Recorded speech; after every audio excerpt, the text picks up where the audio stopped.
Architects in New Zealand in the early 20th century were big fans of traditional styles. At that time, they often looked to European models for inspiration and perceived building design from a traditional perspective. The climate, for example, was the top concern when designing the roof.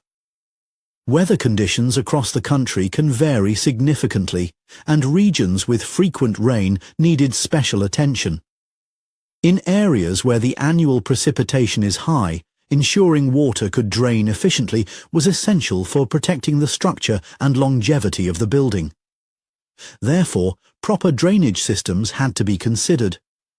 Wood was the most popular choice for house building, mainly due to its availability, cost-effectiveness and ease of use. Other materials either weren't affordable or simply weren't accessible in rural parts of the country at the time. The majority of traditional buildings are square in shape, and this wasn't by accident. It was a strategic choice. Straight lines and right angles are easier to construct and more space-efficient.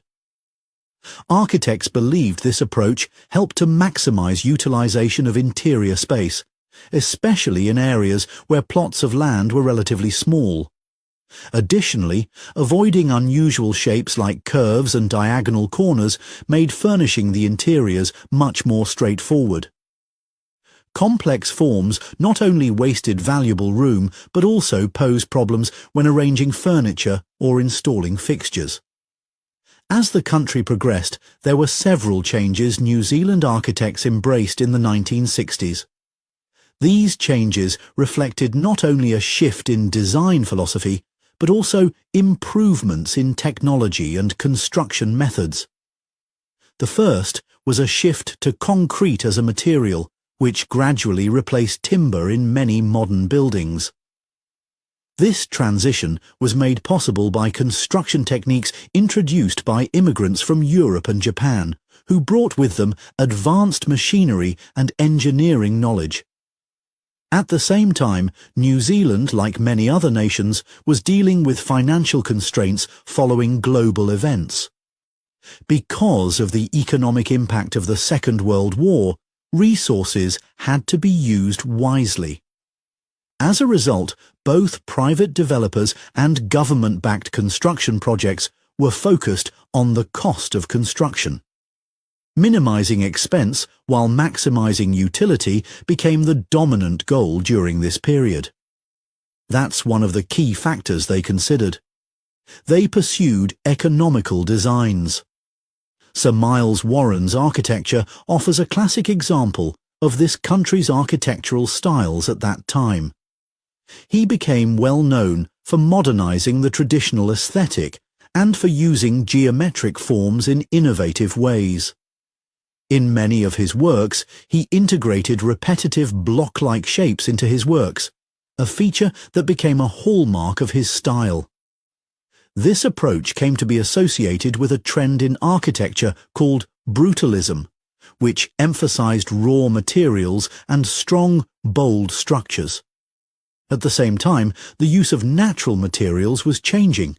He, like others, abandoned some expensive materials such as stone, not just for economic reasons, but also for practicality in mass construction. Meanwhile, car ownership was on the rise, and families were becoming increasingly reliant on private vehicles for commuting and daily tasks. As a result, equipping each new house with a garage gradually became trendy. This change was seen not just as a convenience, but as a necessity that architects needed to incorporate into every design for suburban homes. Among other modern housing styles, Lockwood homes, which featured identical walls, stood out for their uniformity and efficient production. These homes were mass-produced and became popular for their quick assembly and affordability. They also gained in popularity, especially among working-class families. However, the design was not without its critics.